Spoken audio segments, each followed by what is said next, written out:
Assalamualaikum warahmatullahi wabarakatuh. Saya Putri Ayu Sekarwangi dari Prodi Pendidikan Ekonomi Malang A. Di sini saya akan menjelaskan pertanyaan-pertanyaan yang Ibu dosen berikan untuk ujian akhir semester. Pertanyaan pertama, jelaskanlah makna dari pemikiran aliran filsafat pendidikan idealisme, materialisme, dan realisme. Pertama ada idealisme. Kata ideals dalam filsafat mempunyai arti yang sangat berbeda dari artinya dalam bahasa sehari-hari. Secara umum, kata idealis berarti seorang yang menerima ukuran moral yang tinggi, estetika dan agama serta menghayatinya. Kedua, ada orang yang dapat melukiskan dan menganjurkan suatu rencana atau program yang belum ada. Tiap pembaharu sosial adalah seorang idealis dalam arti kedua ini, karena ia menyongkong sesuatu yang belum ada. Mereka yang berusaha mencapai perdamaian yang abadi atau memusnahkan kemiskinan juga dapat dinamakan idealis dalam arti ini. Kata idealis dapat dipakai sebagai pujian atau olok-olok seorang yang memperjuangkan tujuan-tujuan yang dipandang orang lain tidak mungkin dicapai, atau seorang yang menganggap sepi fakta-fakta dan kondisi-kondisi suatu situasi. Sering dinamakan idealis, artinya filsafi. Dari kata idealisme ditentukan lebih banyak oleh arti biasa dari kata ide daripada kata ideal. Yang kedua ada realisme. Realisme merupakan aliran filsafat yang luas dan bervariasi, meliputi materialisme juga pandangan yang mendekati kepada idealisme. Antara lain mengidentifikasi tiga jenis realisme, yaitu realisme mekanis, realisme objektif, dan realisme pluralistik. Tampak bahwa realisme cukup rumit untuk bisa dijelaskan secara ringkas dengan harapan mencakup semua jenis realisme yang ada. Dalam rangka memahami filsafat pendidikan realisme, uraian ini bahwa hanya akan menyajikan ide-ide umum filsuf realisme sebagaimana telah diuraikan oleh Calacan dan Clark dalam karyanya Foundation of Education pada tahun 1983. Begitu juga dengan materialisme. Materialisme merupakan aliran filsafat yang menganggap bahwa benda atau materi merupakan sumber dari segalanya. Materialisme juga berpandangan bahwa hakikat realisme adalah materi, bukan rohani, spiritual, ataupun supranatural. Untuk pendidikan, materialisme memandang bahwa proses belajar merupakan proses koordinasi lingkungan serta menekan pentingnya keterampilan dan pengetahuan akademis empiris sebagai hasil kajian sains atau alam, sedangkan perilaku sosial sebagai hasil dari belajar. Pertanyaan yang kedua adalah jelaskanlah makna aliran pemikiran filsafat pendidikan dalam pemikiran pendidikan di Indonesia.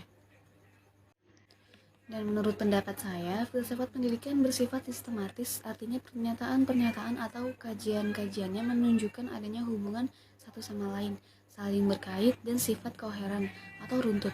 Di dalam tradisi filsafat ada paham-paham atau aliran besar yang menjadi titik tolak dan inti pandangan terhadap berbagai pertanyaan filsafat. Misal, aliran empirisme berpandangan bahwa hakikat pengetahuan adalah pengalaman. Tanpa pengalaman, maka tidak akan ada pengetahuan. Pengalaman diperoleh karena ada indera manusia yang menangkap objek-objek di sekelilingnya atau sensasi indera, yang kemudian menjadi persepsi dan diolah oleh akal sehingga menjadi pengetahuan.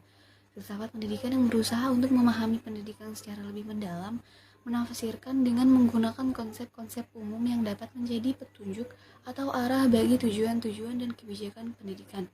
Dengan cara yang sama, filsafat umum mengkoordinasi teman-teman atau temuan-temuan dari berbagai cabang ilmu.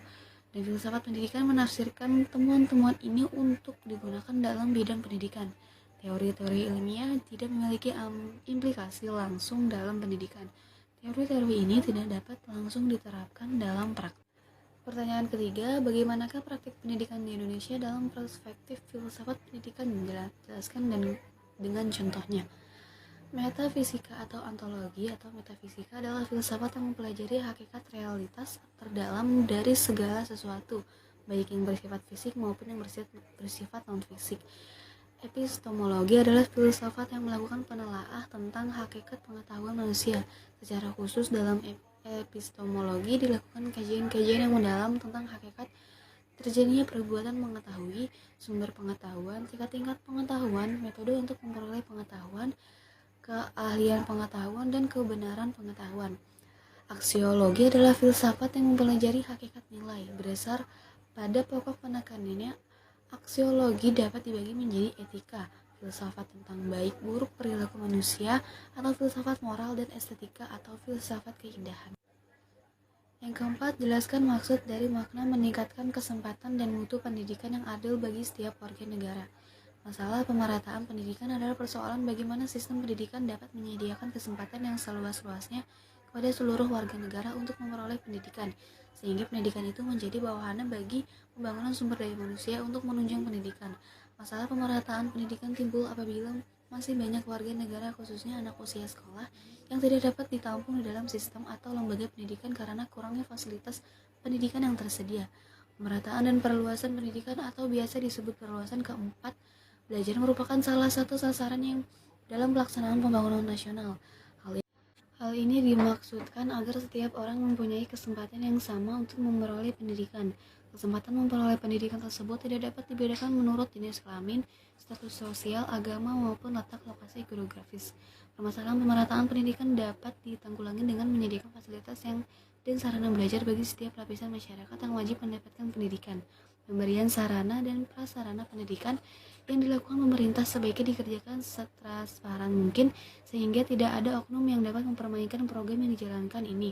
Meningkatkan kesempatan pendidikan yang adil untuk semua warga negara. Dalam hal ini, banyak sekali yang telah dilakukan oleh pemerintah dalam rangka mencerdaskan kehidupan bangsa. Langkah-langkah yang ditempuh dengan cara konvensional dan cara inovatif. Ya, sekian penjelasan dari saya. Kurang lebihnya mohon maaf apabila ada kekurangan. Wassalamualaikum warahmatullahi wabarakatuh.